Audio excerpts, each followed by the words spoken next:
Hello दोस्तों, आज हम नोबेल प्राइज़ 2025 को डिस्कस करेंगे। पहले हम मेडिसिन या फिजियोलॉजी का नोबेल प्राइज़ डिस्कस करेंगे। मेडिसिन या फिजियोलॉजी का नोबेल प्राइज़ 3 वैज्ञानिकों को दिया गया है। ये वैज्ञानिक हैं मेरी ई ब्रंको, फ्रेड रैम्सडेल और सिमोन सकागुची। मेरी ई ब्रंको और फ्रेड रैम्सडेल यूएसए के वैज्ञानिक हैं जिन्होंने FOXP3 जीन की खोज की, और सिमोन सकागुची जापान के वैज्ञानिक हैं जिन्होंने रेगुलेटरी टी सेल्स की खोज की। यह जो मेडिसिन का नोबेल प्राइज़ है उसका विषय है हमारा प्रतिरक्षा तंत्र अपने ही शरीर पर हमला करने से खुद को कैसे रोकता है। यह विशेष कोशिकाओं जिन्हें रेगुलेटरी टी सेल्स कहा गया है और एक प्रमुख जीन FOXP3 जीन्स के माध्यम से यह हमारे प्रतिरक्षा तंत्र की जो प्रतिरक्षा तंत्र है वो अपने ही शरीर पर हमला करने से रोकता है। अब हम जानते हैं कि रेगुलेटरी टी सेल्स होती क्या हैं और FOXP3 जीन क्या है। जो रेगुलेटरी टी सेल्स हैं वो कुछ विशेष प्रकार की टी सेल्स हैं जो शरीर को खुद पर हमला करने से रोकती हैं। रेगुलेटरी टी सेल्स को ही पेरिफेरल टॉलरेंस कहते हैं। यह थाइमस से बाहर रहकर कार्य करता है। अब हम जानते हैं कि प्रतिरक्षा तंत्र क्या है। प्रतिरक्षा तंत्र हमारे शरीर की सेना के जैसा है। यह हर दिन बैक्टीरिया, वायरस और अन्य हानिकारक सूक्ष्मजीवों से लड़ता है। प्रतिरक्षा तंत्र क्या करता है? बैक्टीरिया, वायरस और हानिकारक सूक्ष्मजीवों से लड़कर हमारे शरीर की रक्षा करता है। लेकिन इस सेना को अनुशासित रहना पड़ता है, जिसे कहते हैं इम्यूनोलॉजिकल टॉलरेंस। प्रतिरक्षा तंत्र क्या है? सेना के जैसा है और इस प्रतिरक्षा तंत्र को अनुशासित रहना पड़ता है।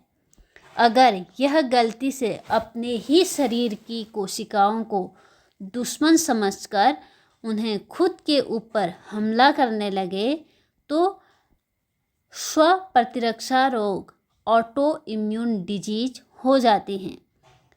कुछ ऑटो इम्यून डिजीज के उदाहरण ये हैं टाइप 1 डायबिटीज, ल्यूपस और रूमेटॉइड आर्थराइटिस। ये सब ऑटो इम्यून डिजीज के उदाहरण हैं। पहले वैज्ञानिक मानते थे कि शरीर में स्थित एक ग्रंथि, थाइमस ग्रंथि, इस काम के लिए पूरी तरह जिम्मेदार है। अब इस थाइमस ग्रंथि है उसको एक स्कूल की तरह समझ सकते हैं जो टी सेल्स को ट्रेनिंग देती है। टी सेल्स 2 टाइप की होती हैं।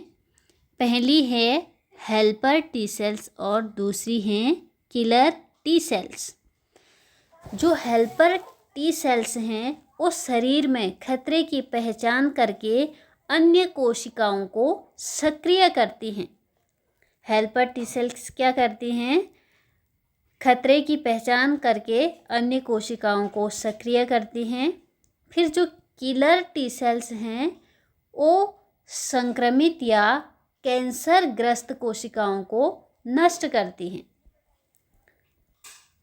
अब हम थोड़ा सा इम्यून सिस्टम के बारे में जानते हैं। इम्यून सिस्टम आर्मी की तरह कार्य करता है, जिसको कहते हैं इम्यूनोलॉजिकल टॉलरेंस। थाइमस ग्रंथि को हमने एक स्कूल के जैसे समझा था। यह जो है टी सेल्स को प्रशिक्षण देती है। अब टी सेल्स हमने देखा था हेल्पर टी सेल्स और killer T cells. Helper T cells शरीर में खतरे की पहचान करती हैं और ये संक्रमित या कैंसरग्रस्त कोशिकाओं को नष्ट करती हैं। अब हम जानेंगे थाइमस ग्रंथि टी सेल्स को कैसे प्रशिक्षण देता है। जो ये थाइमस ग्रंथि है, इसके अंदर टी सेल्स प्रशिक्षण लेते हैं। यह थाइमस ग्रंथि टी सेल्स को यहाँ पे प्रशिक्षण देती है, जिसको कहते हैं सेंट्रल इम्यून टॉलरेंस। यह थाइमस ग्रंथि यहाँ पे जब टी सेल्स प्रशिक्षित हो जाते हैं तो इन टी सेल्स को शरीर में छोड़ देती है। अगर ये टी सेल्स पास हो जाती हैं तो इन्हें शरीर में छोड़ दिया जाता है, और फेल हो जाती हैं तो इन्हें थाइमस के अंदर यहीं नष्ट कर दिया जाता है इन टी सेल्स को। लेकिन अगर कभी थाइमस से गलती हो जाए और जो टी सेल्स फेल हो गए हैं उन्हें गलती से शरीर में छोड़ दे, तो क्या होगा, टी सेल्स हमारे शरीर में छोड़ देने पर शरीर की जो कोशिकाएं हैं उन्हें यह टी सेल्स नष्ट करने लगेगा। जो अच्छी वाली कोशिकाएं हैं उन्हें नष्ट करने लगेगा, जिससे हमारे शरीर में ऑटो इम्यून डिजीज हो जाएगी और सेंट्रल इम्यून टॉलरेंस फेल हो जाता है। इस डिजीज को रोकने के लिए शरीर को एक दूसरी सुरक्षा व्यवस्था की ज़रूरत थी, जो बाहर से थाइमस के बाद इन खतरनाक कोशिकाओं को रोक सके। इसे ही कहते हैं पेरिफेरल टॉलरेंस। अब हम जानते हैं सिमोन सकागुची ने किस चीज़ की खोज की। सिमोन सकागुची ने शरीर के सुरक्षा प्रहरी रेगुलेटरी टी सेल्स की खोज की। इन्होंने एक नवजात चूहे थे उन पर प्रयोग किया।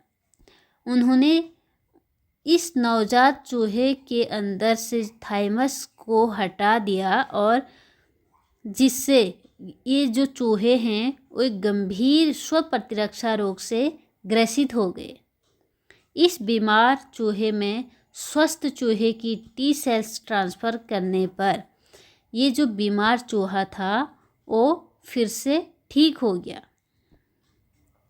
इससे पता चलता है कि कुछ विशेष प्रकार की टी सेल्स जो शरीर को खुद पर हमला करने से रोकती हैं, इसका नाम दिया गया रेगुलेटरी टी सेल्स, जिसे ट्रैक्स भी कहते हैं।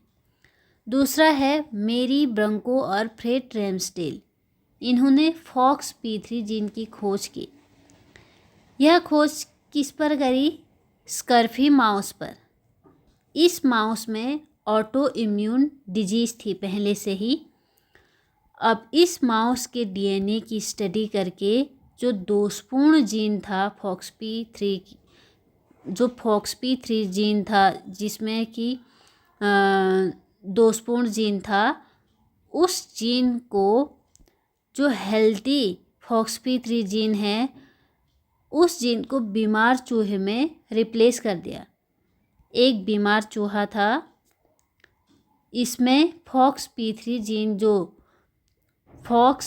जीन जो दोषपूर्ण था, उसमें कुछ दोष थे, उस जीन को निकाल दिया और दूसरा जीन इस चूहे में डाल दिया जो हेल्दी FOXP3 जीन था। यह जीन टी सेल्स को बनाता है।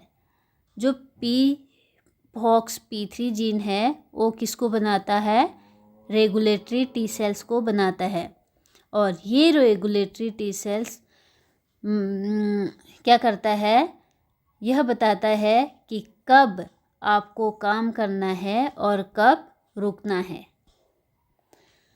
अब हम देखते हैं कि इन दोनों खोजों का मेल क्या है। जो FOXP3 जीन है और ट्रैक्स हैं, इन दोनों का संबंध देखते हैं। FOXP3 जीन जो है रेगुलेटरी टी सेल्स को बनाता है और रेगुलेटरी टी सेल्स जो है शरीर की रक्षा करते हैं। यानी सबसे पहले FOXP3 जीन सक्रिय होता है और वह कुछ टी सेल्स को रेगुलेटरी टी सेल्स में बदल देता है। FOXP3 जीन क्या कर रहा है? टी सेल्स को रेगुलेटरी सेल्स में चेंज कर रहा है। जो ये रेगुलेटरी सेल्स हैं ये शरीर की रक्षा करती हैं कि वह खुद पर हमला न करे। यहाँ पे देखते हैं, हमने पहले देखा था एक थाइमस है। इस थाइमस में जो है टी सेल्स ट्रेनिंग